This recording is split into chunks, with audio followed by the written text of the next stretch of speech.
مغربی نصف کرے کے رہنماؤں کے ساتھ حال ہی میں ملاقات کرنے کے بعد صدر جو بائیڈن آئندہ ماہ 2 غیر ملکی دوروں کی تیاری کر رہے ہیں۔ جرمنی میں G7 کا سربراہی اجلاس اور جون کے اختتام پر اسپین میں ہونے والا نیٹو کا اجلاس۔ اس کے بعد وہ جولائی کے وسط میں اسرائیل، مغربی کنارے اور سعودی عرب کا دورہ کریں گے، جہاں وہ خلیج کے تعاون کی کونسل کی سربراہی اجلاس میں شرکت کریں گے۔ میرے جانے کی یہی وجہ ہے اور ان کے لیے اس کا تعلق قومی سلامتی سے ہے، اسرائیلیوں کے لیے۔ بہرحال یہ توانائی کے معاملے سے کہیں زیادہ بڑے مسائل سے متعلق ہے۔ امریکہ سعودی تعلقات ٹرمپ انتظامیہ کے دور میں خاص طور پر قریبی تھے، لیکن صدر بائیڈن کے دور میں ان میں سرد مہری آئی۔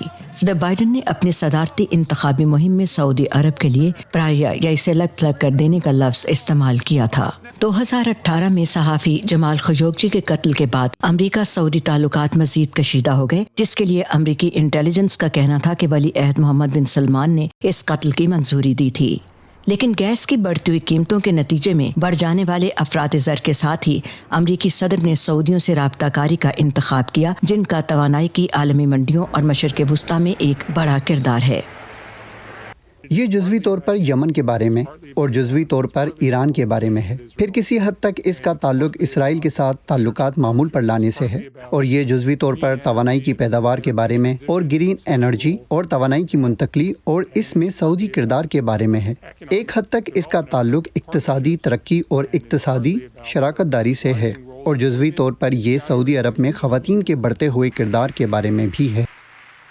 صدر بائیڈن مشرق وسطیٰ میں امریکہ کے سب سے قریبی اتحادی اسرائیل کے دورے کے بعد براہ راست جدہ جائیں گے۔ یہ سابق صدر ٹرمپ کی 2017 میں ریاض سے تل ابیب کی تاریخی پرواز کے بعد کسی امریکی صدر کے لیے پہلا موقع ہوگا کہ وہ اسرائیل سے براہ راست سعودی عرب جائے گا۔ اسرائیل کے سعودی عرب کے ساتھ باضابطہ تعلقات نہیں ہیں۔ واشنگٹن عرب ریاستوں کے اسرائیل کے ساتھ تعلقات کو معمول پر لانے کے لیے ٹرمپ انتظامیہ کی جانب سے کیے جانے والے ابراہم معاہدے کو وسعت دینے کے لیے خاموش سفارتکاری میں مصروف ہے۔